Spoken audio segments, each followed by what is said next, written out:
जो नगर पालिका बनी है उसके बाद में तो जैसे बौछार आ गई अतिक्रमण की, जैसे पट्टे सबके घर पे ही पड़े थे और नगर पालिका का सुनते ही वो पट्टे लेके दौड़ रहे हैं और कब्जे कर रहे हैं। उनको कोई रोकने वाला नहीं है। नगर पालिका बनने के लिए अपने पास भवन के लिए जगह नहीं है। अपन जिले की बात करते हैं, बहुत अच्छी बात है और खुशबू है कि सांचौर से अगर जिला कैंसिल हुआ और किस्मत से अगर नगर पालिका मिली है तो किस्मत से कभी रात को सोए और सुबह उठ के अगर सपना देखा है और जिला बन भी जाए तो ये तो इससे बड़े भाग्यशाली तो हम होंगे नहीं गुड़ावासी। तो पिछले 10 साल के अंदर कोई ऐसी नहीं है, सारी सड़कें टूटी हुई है, नालियां टूटी हुई है, पानी जमा है, बोरिंग क्लीन नहीं हुए हैं और बारिश के अंदर तो आप चल नहीं सकते हो और अभी भी घर पे पहुंचना है तो सूखे चप्पल आप जा नहीं सकते हो और कब्जे के लिए आगे बढ़ जाते हैं। और उनको क्या मालूम है कि अपना हक जो है वो हमको मिलने वाला ही नहीं है। ये हक तो दबंग बाहुबली और पूंजीपतियों के हिस्से में है। इसीलिए जो है उनको तुरंत प्रभाव से पुलिस आती है, डंडा बताती है, उनको भगा देती है। आप देख रहे हैं मरुभूमि न्यूज। इस वक्त मैं मौजूद हूं गुड़ामालानी में। आपने गुड़ामालानी के सर से कई दूर दूर तक सुने होंगे। गुड़ामालानी बाड़मेर के इन 8 विधानसभा क्षेत्र के अंदर सबसे चर्चित विधानसभा क्षेत्र बना हुआ है, क्योंकि आपने देखे होंगे जिस प्रकार से गुड़ामालानी के अंदर एक नई सौगात आई, उस सौगात के साथ साथ कई समस्याएं भी आई। उन तमाम समस्याओं के ऊपर हम बातचीत करेंगे, चर्चा करेंगे और उन पूरी समस्याओं को और साथ साथ उस सौगात से जो फायदे क्या हुए और नुकसान क्या हुए उन तमाम बातों को लेकर हम बातचीत करेंगे। और हमारे साथ खास बातचीत के लिए हैं सूरज जी बोहत्रा। हम इनसे बातचीत शुरुआत करते हैं। सूरज जी नमस्कार। नमस्कार गोपाल। सूरज जी बताएं कि जो गुड़ामालानी के अंदर एक सौगात मिली आज से ठीक 3-4 महीने पहले नगर पालिका की। पहले यह ग्राम पंचायत हुआ करती थी, आज एक नगर पालिका है।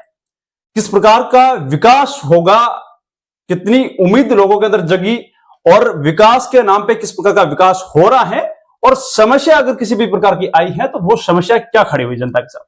सही बात है गोपाल जी आपकी जी। जो आप विकास की अगर बात करते हैं तो नगर पालिका तो अभी बनते बनते 3 महीने हुए। अभी ईओ के पास में चार्ज है, इलेक्शन अभी होने हैं और यथावत जो कार्यकारिणी पंचायत की थी उसी को जो आगे बढ़ाया है जी। और जमीन पे उस विकास के बारे में आज चर्चा हम कर नहीं सकते हैं जी। क्योंकि अब जो विनाश हो रहा है इसकी पीठ पीछे उसकी चर्चा मैं करना चाहूंगा कि नगर पालिका बनने के बाद में सरपंच परिवार जो है वो खुलेआम दबंगों से मिल गया है जी और बाहुबलियों से मिल गया, पूंजीपतियों से मिलके जो है वो अंदर खाने जो है आबादी की बची हुई जितनी जमीन थी। वैसे तो पिछले 10 साल में उन्होंने दुनिया भर के घोटाले किए, पट्टे दे दिए, जमीनें चली गई, पहले कब्जे करवाते हैं, बाद में स्थायी करने के लिए उसको एनओसी देते हैं, बाद में पट्टे देते हैं। ऐसी निरंतर प्रक्रिया 10 साल से चल रही थी और 3 साल से तो मैं जागृति मंच चला रहा हूं तो मैंने भी इसके खिलाफ आवाज उठाई है। जिला कलेक्टर को गया हूं, जनसुनवाई में मैंने मुद्दे को रखा है, जांच भी करवाई है, विजिलेंस में उस मुद्दे को भी मैंने रखा है, सारी चीजें हुई। अभी भी वो फाइल पेंडिंग ही चल रही है।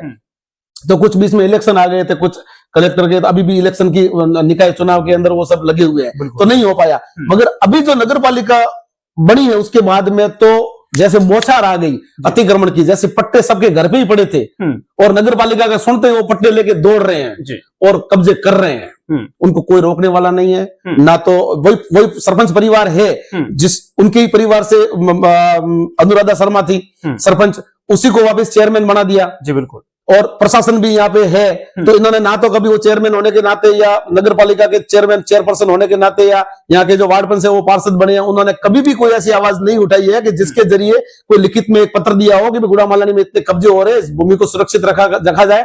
कम से कम इतना ही दे देते कि चेयरमैन साहब की आप सुरक्षित नहीं रखोगे तो नगर पालिका कहाँ बनाएंगे, वो जमीन शेष नहीं है, फिर भाड़े की बिल्डिंग में हमको नगर पालिका चलानी पड़ेगी, ऐसी भी कोई एक बात रख देते। मगर सब अंदर ही अंदर सब मिले हुए हैं, करोड़ों रुपए का व्यापार हुआ है, धोखा हुआ है। 10 साल से पब्लिक के साथ में भूमिहीन के साथ धोखा हुआ है, गरीब के साथ धोखा हुआ है, असहाय व्यक्ति के साथ धोखा हुआ है, जो असल हकदार था जमीन का, जो समाज थे, उन सबके साथ में धोखा हुआ, सबके सपनों के ऊपर पानी फेर दिया इस व्यक्ति ने। अच्छा सूरज जी, जो बात करें जमीन की, जैसे आपने जमीन का मुद्दा इसमें चर्चा की खास तौर पे, तो हम देखना चाहते हैं कि जैसे जमीन पहले कितना बीघे में थी या फिर हेक्टेयर वगैरह में थी और वर्तमान में कितनी पंचायत के पास में, नगर पालिका के पास में जो जमीन है वो मौजूद।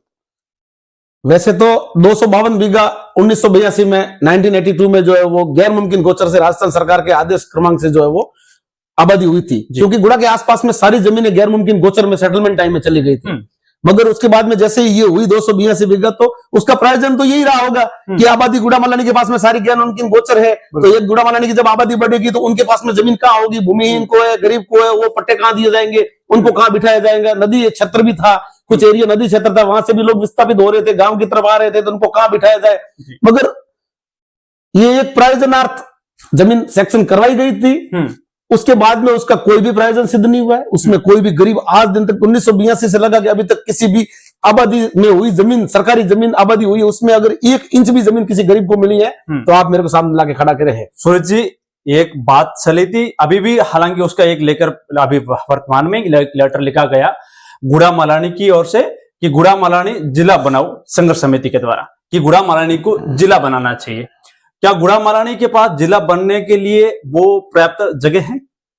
तो मैं यही कहना चाह रहा हूं कि जब नगर पालिका बनने के लिए अपने पास भवन के लिए जगह नहीं है, अपन जिले की बात करते हैं, बहुत अच्छी बात है। और खुशबू है कि सांचौर से अगर जिला कैंसिल हुआ और किस्मत से अगर नगर पालिका मिली है, तो किस्मत से कभी रात को सोए और सुबह उठ के अगर सपना देखा है और जिला बन भी जाए, तो ये तो इससे बड़े भाग्यशाली तो हम होंगे नहीं गुड़ावासी तो। मगर जिला बनने के बाद में जिला मुख्यालय के लिए इतनी तो जमीन चाहिए ना, जहां पे पुलिस रेंज रहेगी, जहां पे कलेक्टर का ऑफिस रहेगा, जहां पे नगर पालिका रहेगी, सीओ ऑफिस रहेगा, सारी चीजों के लिए जो है बीघों में नहीं एकड़ों में जमीन चाहिए। और जमीन मात्र एक रखी नहीं है, सारी जमीनें जो है वो व्यापार के तरीके बिक गई है।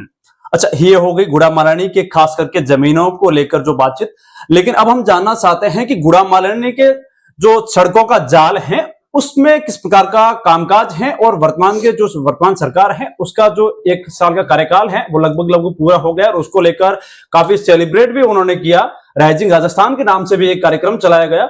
उनको लेकर खास करके गुड़ामालानी का विकास है वो कितना आगे बढ़ा है या किस ओर जा रहा है? मैं विधानसभा मुद्दे पे चर्चा नहीं करता हूं जी, मैं गुड़ामालानी के खास गुड़ामालानी की बात रखता हूं जी बिल्कुल। तो गुड़ामालानी में तो ग्राम पंचायत का ही हक बनता है, 3 महीने पहले तक तो उसका ही हक था। जी बिल्कुल। तो पिछले 10 साल के अंदर कोई ऐसी नहीं है, सारी सड़कें टूटी हुई है, नालियां टूटी हुई है, पानी जमा है, बोरिंग क्लीन नहीं हुए हैं, और बारिश के अंदर तो आप चल नहीं सकते हो, और अभी भी घर पे पहुंचना है तो सूखे चप्पल आप जा नहीं सकते हो, ये कंडीशन है। रही बात विधानसभा की, तो ये तो बड़ी बातें हैं। वैसे विधानसभा में तो मैं तो जहां घुमाऊं आसपास में तो बहुत सारी रोडें बनी है, और जो बैलेंस रोडें हैं तो अब यहाँ से विधायक है और विधायक भी खुद मंत्री है, तो लोग तो उम्मीद करते हैं तो बना ही लेंगे वो तो उनकी सरकार की काम है, और तो बना नहीं है उनको, वो तो सेक्शन करवा ही लेंगे, उनका काम ही है। गुड़ामालानी की जो सड़कें हैं, अब उनकी गलियां देखे वगैरह है, तो जैसे नगर पालिका जैसे स्वीकृत तो हुई है, तो उसके बाद में गुड़ामालानी में कुछ सुधार हुआ सड़कों? गुड़ामालानी की अगर बात बताएं, अभी तक तो नगर पालिका के अधिकारी नहीं बैठे साहब, ईओ का चार्ज भी एसडीएम साहब के पास में है, अधिकारी बैठने हैं। अभी तक तो चेयरपर्सन जो है वो खुद जाके नहीं कहती सामने से कि अतिक्रमण हो रहे हैं, इनको रुकवाइए, नगर पालिका कहां बनेगी? कुछ भी नहीं है, सारे भ्रष्टाचार की आड़ के अंदर सब रुके हुए हैं। अब जब भी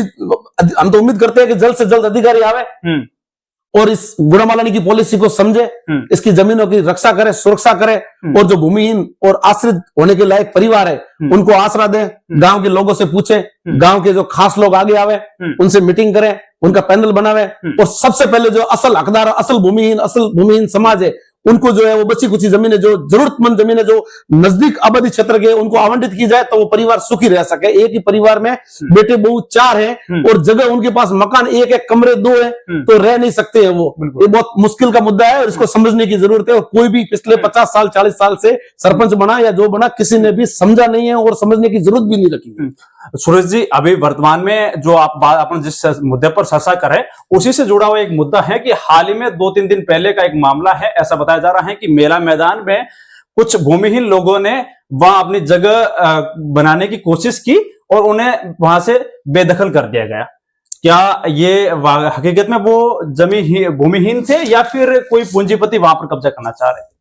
देखो गोपाल जी, मैं आपको एक बात बताता हूं, ऐसे ये क्या होता है, एक माहौल बनता है। हाँ, जैसे कोई दबंग है, कोई बाहुबली है, कब्जों की प्रक्रिया 1 महीने से चल रही है, तो लोग समझते हैं भाई अपने भी समाज की जमीन सुरक्षित की जाए, उन लोगों पे कोई कार्रवाई नहीं हो रही तो अपने भी कार्रवाई नहीं होगी, इसी शंका में वो बाहर निकल जाते हैं जी, और कब्जे के लिए आगे बढ़ जाते हैं। और उनको क्या मालूम है कि अपना हक जो है वो हमको मिलने वाला ही नहीं है, ये हक तो दबंग बाहुबली और पूंजीपतियों के हिस्से में है।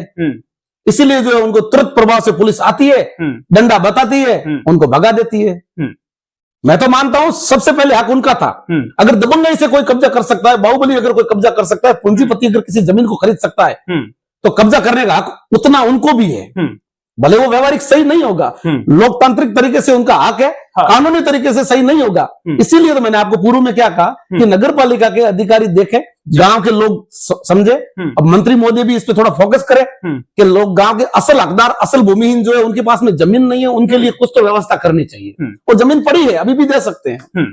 बिल्कुल। तो ये खास करके सरसा थी गुड़ामालानी को लेकर, और गुड़ामालानी के अंदर जिस प्रकार से आपने सरसाओं के अंदर देखा होगा कि लोग अलग अलग प्रकार से कब्जा करते हुए नजर आ रहे हैं, लेकिन खास तौर पे अगर देखा जाए तो सुरेश बोथरा की तरफ से इनका कहना है कि जो असली भूमिहीन लोग हैं उनको अभी तक किसी भी प्रकार की जमीन है और जो सुविधाएं हैं वो नहीं मिल पाई हैं, बल्कि यहां पर पूंजीपति व जो धनवान लोग हैं वो लगातार इस गुड़ामालानी की बड़ी जो भूमि है उस भूमि के ऊपर लगातार कब्जा करते हुए नजर आ रहे हैं। हालांकि ये लोग हैं वो कई राजनेताएं और चर्चाएं इस प्रकार की भी करते हैं कि गुड़ामालानी को जिला बना दिया जाए, लेकिन जब इस प्रकार के तमाम कब्जे अवैध कब्जे किए जाएंगे तो आखिर वो भूमि कहां बचेगी? आखिर जो पूर्व में यहां से विधायक थे उन वाला सवाल सामने आता है कि पूर्व विधायक ने एक बार कहा था कि अगर गुड़ामालानी को हम जिला तो बना देते, लेकिन उसको टिकाए कहां? टिकाने के लिए भूमि तो होनी चाहिए। तो वही बातें सच होती हुई नजर आ रही हैं,